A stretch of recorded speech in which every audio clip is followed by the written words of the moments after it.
नमस्कार दोस्तों। उम्मीद करती हूँ आप लोग स्वस्थ होंगे, मस्त होंगे। मैं आपकी दोस्त एक बार फिर आपके लिए एक नई कहानी लेकर आई हूँ। अंत तक जरूर बने रहिएगा। किसी गांव में एक कारीगर रहा करता था, जिसका एक लड़का था। कारीगर अपनी छोटी सी झोपड़ी में टोकरी बनाता था, जिन्हें वह 20-20 रुपए में बेचा करता था। अब कारीगर बूढ़ा हो चुका था। उसने सोचा कि मैं अपने बेटे को यह टोकरी बनाने का काम सिखाता हूँ। लड़के से कहा, तुम इसे सीख लो, मैंने तुम्हारे दादाजी से सीखा है। अच्छा काम है। लड़का भी टोकरी बनाने का काम सीखने के लिए मान गया।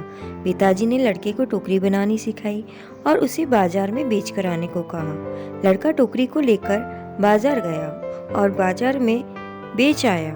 पिताजी ने पूछा, उदास क्यों हो?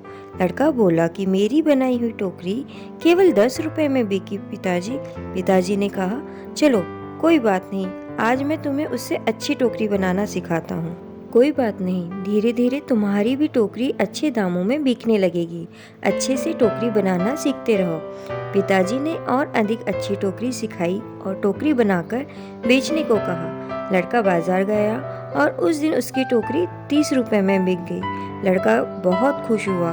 पिताजी ने पूछा, आज कितने रुपए में टोकरी बेची? लड़के ने कहा, आज मेरी टोकरी 30 रुपए में बिकी है।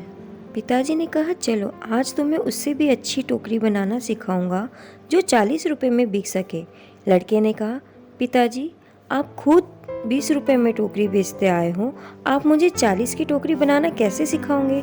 आप रहने दो, आपसे ज़्यादा रुपए की टोकरी तो मैं बनाना जानता हूँ। इतना सुनकर पिताजी ने कहा, ऐसा ही मैंने अपने पिताजी को कहा था।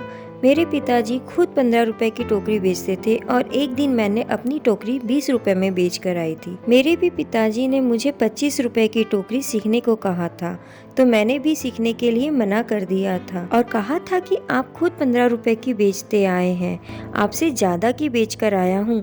और तब से जीवन भर सिर्फ 20 रुपए की ही टोकरी बेचता रहा, क्योंकि उससे ज़्यादा की टोकरी बनाना तो मैंने सीख ही नहीं पाया। दोस्तों, यह कहानी हमें यह सिखाती है कि थोड़ा सा सीखने पर हमें घमंड नहीं होना चाहिए कि अब मैं सब कुछ जानता हूँ, क्योंकि ऐसा हो सकता है कि हर कोई कुछ ना कुछ आपसे अधिक जानता हो।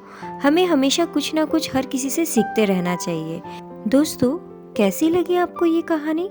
अगर आपको ये कहानी पसंद आई है तो कमेंट्स कर ज़रूर बताइए। लाइक सब्सक्राइब करना ना भूलें।